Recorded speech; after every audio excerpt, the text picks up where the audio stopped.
Hello, and thank you for clicking on my video. And if you're a sub, welcome back. Today, going to be covering the most dominant primer secondary, either or in the game, the nukor. Going to be covering a couple builds. As I see, a lot of you guys in the clan are getting to Steel Path. People in the Alliance having trouble with Steel Path. Just wanted to cover this weapon that if you're doing Steel Path, you should have farmed by now. And if not, I highly recommend you go and farm up a heat nukor. Make sure to get your progenitor frame correct, heat based. Another popular variation is the impact nukor, just for status effects. It does technically have one more. That being said, this is going to be covering mostly a heat based nukor with a progenitor element of magnetic. So let's go over the couple of builds. We have the status build, which is pretty simple. You have magnetic on it. We do the minimum to balance. We want everything proccing as much as possible, but you are going to want magnetic just to trigger once to get the status effect. You're going to have viral, and you're going to attempt to balance viral and heat just to be able to get 10 stacks as fast as possible. This is not covering the damage build. We're going to go over that in a second. So what we're doing is we're just looking to always have the magazine full. We're going to have eject magazine, which reloads as it's holstered. So as we're using our primary or our melee, the magazine will be holstered every 5 seconds, 0 to completely full. Reflex draw to stack with secondary dexterity, which gives us 60 damage for 20 seconds, stacking up to 6x, so 360 total damage. It gives us combo duration on our melee and holster speed, which is super nice. And pistol ammo mutation, so we never have to worry about it, swapping to it and it being empty. Other than that, just fire rate and multi-shot, and you just balance the elements so they're as close as possible so they proc as evenly as possible, with magnetic being the lowest priority. Just to cover how this works, gonna spawn in some nerds. How it works is pretty simple. You have a couple of statuses when you hit it, and with this it procs 4, technically 5, because the nukor on its own has a unique status effect called microwave, and that is permanent, but you're going to use this to prime and use it in conjunction with the melee. Most of you are going to know this. This is not a new player guide. So pretty simple, pretty basic.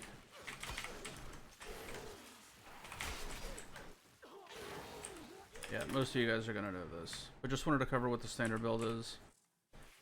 Make sure to mod for punch through. This is the unrivened version. I did roll a riven with punch through, multi-shot, and magazine capacity, and I know normally negative crit damage is horrible, but I'm using this riven as a primer to save a mod slot. But this is going to be something that y'all are going to want to do. Now let's go over the damage one, and this is actually what I wanted to cover more. With the galvanized mods, if you have not tried the damage nukor, it is the new hotness. It's been a minute since I've seen a 1 million heat tick, but you can get that pretty okay with this, and it's got more status chance than the primer. New nerds.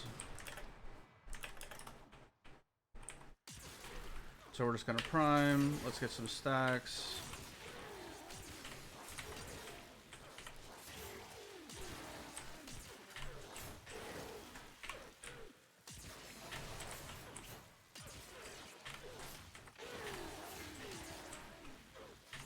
There was a 1 mil, 840, 515, 998K, 800K, 415, 1.9, 1.9, and that is without a ribbon. So if you have not tried this, try this build. It's your standard CC multi-shot. You throw some viral on, and then you use the status chance from galvanized shot to allow you to equip prime heated charge. If you are feeling spicy, and I did run it this time just to show, I did arcane velocity just to get the point across. You can get even more damage with a smite mod, and let me show you that here.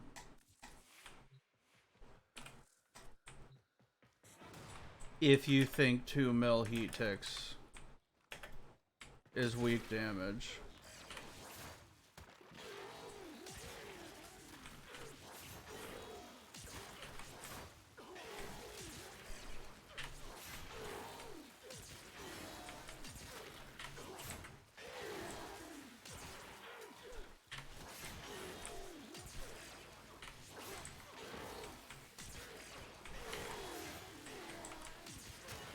Come on.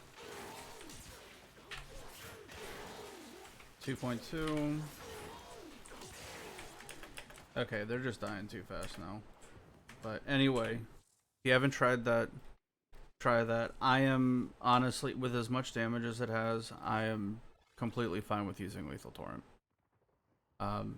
2 mil slash ticks is going to 1 tick or 2 tick when you do a strip. I am running Shuriken Ash though. With the strip, 100% armor reduction. It's just the standard endurance with arcane velocity for the video. Let's go over the other one, the impact nukor. This is also a pretty popular variation. It's a hemorrhage build. You're gonna have to form a V because it is a very expensive mod. You know, crit chance, crit damage, and primed heated charge just to get the damage up. You do not really need to try too hard to proc impact, and I'll show.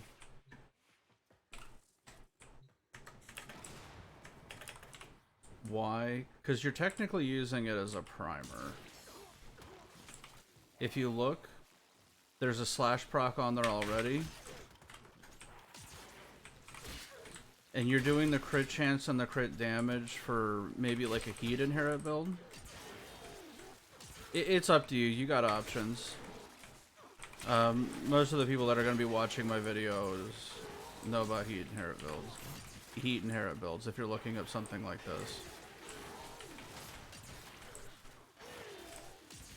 The heat ticks are a little lower, but they provide better scaling when you're using a heat-based melee.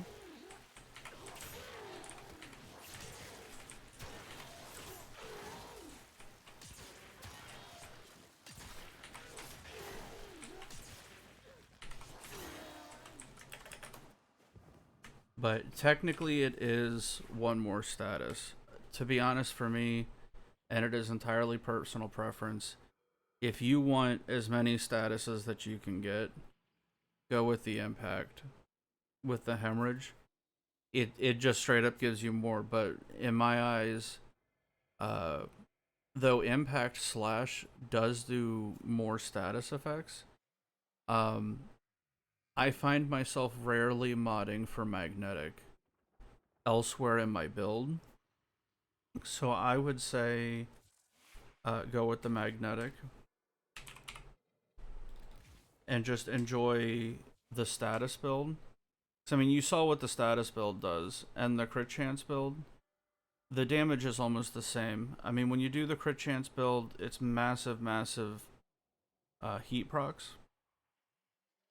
seems a bit broken that you can get a 2 mil heat proc on something almost instantly. That's gonna 1 tick or 2 tick level cap, most level caps. Enemies, except for maybe like a Demolist or something. But anyway, food for thought. Questions, comments, concerns, post down below. Just wanted to make a quick video on this. Thank you.